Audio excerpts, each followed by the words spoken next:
Mama. Ano nangyari sa'yo? Bakit may benda ka sa ulo? Are you alright? Okay lang ako, Mama. Perfectly fine. Isang maliit na sugat lang yan na may malaki at sweet na kapalit. Huwag mo sabihin sa akin na ang kapalit ng sugat na yan ay yung hampas lupang tinderang yon. Magkasama na naman ba kayo? Napanaginipan ko talaga si Inay. Ate Fedra, maniwala ka. Tay, ba't di niyo pagalitan si Rosalinda?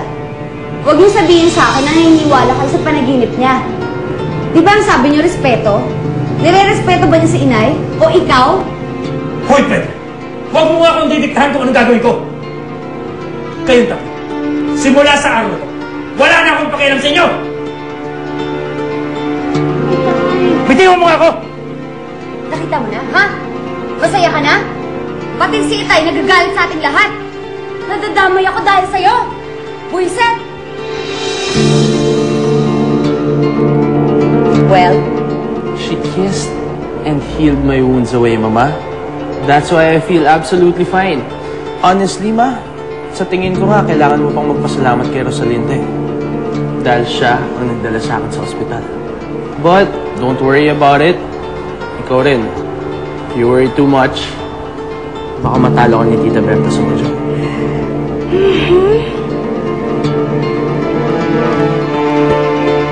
wala akong pakialam kung matalo ako sa sugal.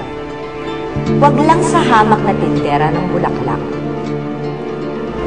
Maski isugal ko pa lahat ng kayamanan ko, huwag lang kayong magkatuluyan. Ako patay! Mahal pala ng pagkain dito. Sana naman magkasya tong inutang ko. Okay ka lang, Beto? Kung gusto mo ako na lang magbabayad, I can handle that naman. Hindi na. Kaya ko to. Kaya to.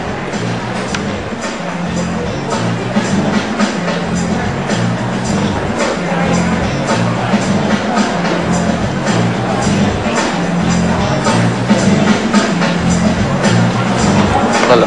Isa ito.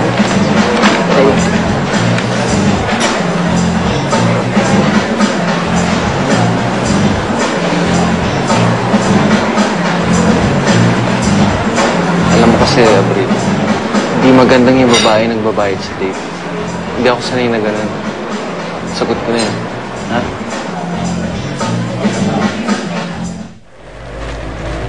Ninong, pasensya na ha. Hindi ako nakapasok ng maaga kanina kasi kinailangan kong dalhin sa ospital si Fernando Jose. Naku naman, okay lang yun. Ako naman ang mapunta sa sitwasyon mo na makita kong halos mapunta sa delikadong buhay ng mahal ko, ay makakalimutan ko rin ang trabaho, no? Alam ko naman magkakaayos kayo ni Fernando Jose. Alam namin kasi hindi mo siya matitiis. Iba pala talaga ang feeling ng umiibig, no? Hindi mo na maiisip ang galit o sakit. Makasama mo lang ang taong mahal mo. Sigurado ka na ba dyan? Pare, hindi biro yung sinabi mo. Oo, Gerardo. Magpro-propose na ako. Kaya nga andito ako ngayon eh. Kasi kailangan ko tulong mo. I want everything to be perfect. Gusto ko romantic yung setting. Music, flowers, our loved ones. Para sigurado mapa-okay Okay. Pep. Try na muna tayo, ha? You have to understand na once tinanong mo yung question na yan at nag-oo siya, pare, wala nang atrasan yan. Kasala na yan. Naman! True na, Jen. Wala nang isip-isip. Nakakalimutan na yan. Eh, yun yan, di ba? Naghalikan nga kayo dun sa lobby ng ospital. Oh, nakakalimutan nyo, madami na yung sakit doon. Doon pa kayo nagpaka-romantic ng bonggang-bongga. Oh. Oh. Bakit? Nagalit kasi si Itay at si Ate Fedra. Bakit daw ako nakipaghalikan kay Fernando kasi gayong alam kong tutulang inay. Sinabi ko na nga ang tungkol sa panaginip ko kay inay pero wala. Galit pa rin sila. Ay, naku, ano ba?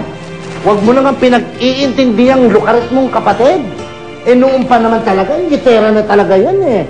Kita mo, para siyang si Bella Flores at Celia Rodriguez sa pagkakontrabida. Kainis. Itay po.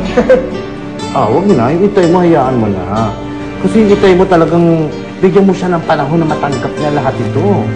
Alam mo na, kung ako sa'yo, amuyin mo na lang ang tatay mo. Pakonti-konti. Hindi ka naman matitiis nun, no? Love na love ko ng tatay mo, eh. Alam ko yon, Gerardo. And that's what I want. To marry her and be with her forever and ever and ever.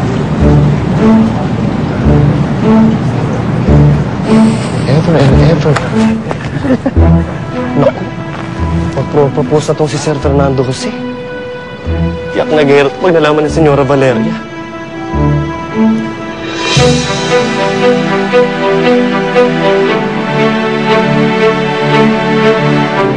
Huwag ka sana magsiselos, ha? Ang totoo, gusto ko na talaga siya. Sa laro ng pag-ibig, may bagong kasama. Clarita. Oh. Dalhin mo na to. Sa'yo na yan. Maluwag naman sa akin yan eh. Salamat, ha? Wala na ba akong gamit sa'yo? Wala na. Kailangan po ng tulong. Soledad Romero!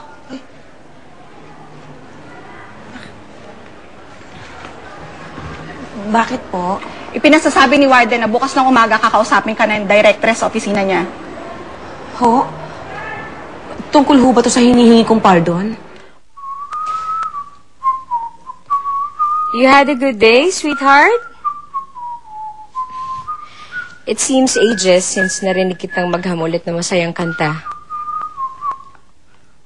May I know why my husband is happy? Ibababa na yata ang order bukas kaya maganda-handa ka na rin. Salamat po! Salamat po! Sabi ko sa'yo eh. Makakalaya na ako, Clarita. Makakalaya. Wala naman. May naipanalo lang kaming kaso. Pwede ko lang hanapin ang anak ko. Makikita ko na si Rosalinda. Salamat sa Diyos.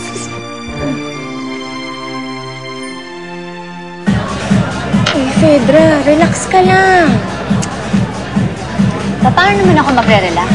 Nagkabalikan na si Fernando at Rosalinda. Sabi ko naman sa'yo, tantanan mo na si Fernando si. Nandiyan naman si Anibal, ano? Ano mo ka pala kay Anibal? Grasa? Ayoko. Gusto ko si Fernando Gusto ko mayaman. Rosalinda! Bilisan mo sa banyo! Andito lang yung Prince Charming! Sige ka, pag nagtagal ka dyan, aaminin ko nang may relasyon kami nito. Ay, bakit? Dati na akong kinikindata nito. Sige ka, may yala ko sa'yo, kalerky. Punta mo na nga yung kaibigan mo, tagal-tagal. Ako dito, hayaan mo na siya magpaganda. Malabas din po yun. Ako, may kilipito. Okay lang yan, Mang Florencio. Oops! Nino! Nino ang itatawag ko sa akin. Total, okay na kayo ng inaanak ko eh. Kayo ha, para kayong bata. Away, bati. Huwag na kayong mag-aaway. Sige po, sabi niyo kasi, Ninong. Uy, ang sarap. Sa tingin niyo ba matagal ba si Rosalinda?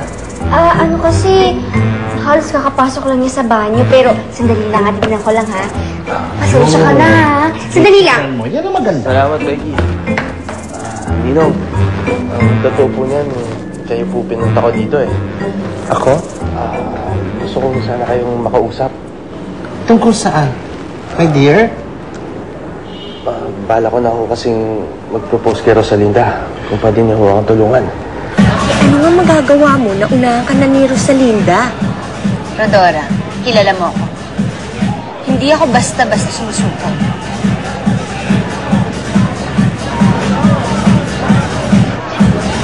Kilala mo ba sila? Hindi. Pero may naisip akong paraan kung paano maghihiwalay si Fernando at si Rosalinda. Propose. Propose! Ay! Magiging totoo na yung magiging ninong ko! Yung gown ko! Ang gown ko! Naku, sigurado ako magiging maid of honor ni Beth! Naku, sandali lang. Ano kaya ang motif ni Beth? Pink?